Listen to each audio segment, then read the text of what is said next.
akwai labari. Ba kai wuce.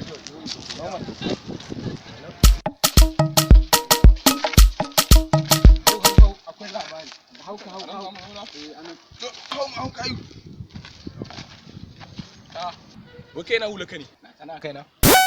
Kai ne muka ne nan wai taba kanka gani mana.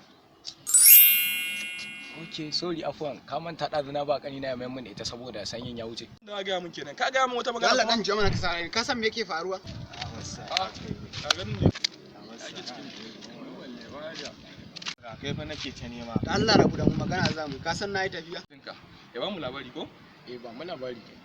Ka san abun mamakin da na gani a motar da muka hau? To, Abun mamaki gyara zama. Da muka zo muka tadda gosulo, muna ta jira gosulon nan bai sake ba. Sai da muka yi awa 30 muna tsaye, sai motar mu kawai ta gaji. Kawai shi ta tashi sama da mu. kuma kana ciki? Da ta tashi ta yi tafiya na kilomita 700 a sama. To wai kai ɗazu ba kai ka zo ka same mu tare da wannan ba ka kira mu? To kai ɗazu ba kai ne ka zo ƙofar gidan maka tura a kira ni ba? Mana sai da ka sanya ni ma ka fito. Na jawo shi ba. Tsaya in ba ku labari. To abin da ke faruwa, ina zaune a cikin gidan nan lokacin da ka tura a kira ni. Ina jin ka. Na fito daga wanka. Na zo na zauna. Kawai ina irin gefen kujerar nan. To akwai wata magen mu. Irin magen nan irin ta Larabawan nan. Na ga wata fara tas. To mun zo mun zauna. Magen nan tana ta kuka tana ni ban san me ke damun ta ba. Tana ta kuka to ta addabe ni. Kawai sai na dauko wata tsotsi da babban me ke duka mu da. Ne mata kuka kudi ne na ko biyar ne ya manta ne. To da na dake ta a daidai lokacin da na dake ta sai na ga tana ta kumbura nan ce na ɓaci Kai na rasa wai me ke faruwa ne wai na san me yake faruwa.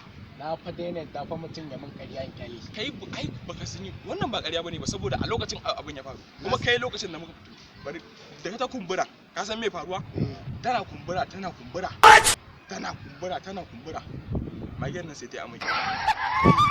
Amma me take? Ana yin amai ka san me ke faruwa sai ga ban ƙararren rakumi gashashe a plate.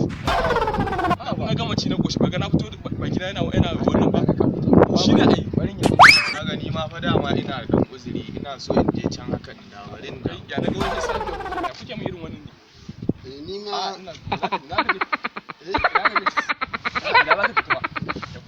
sun zame kuma kai ma za ka tafi. to karka nemi kare na mana hankali kamar ya kan nemi mana hankali kai da kace mage yayi amai ragumi to kai da azaba ka san da kai mutane ba kai da kare na hankali kai da azaba ka bai mota ce fa ta yi sama kuma hanyar tafiya kuma kana dan magani ne ka zo kai ni ba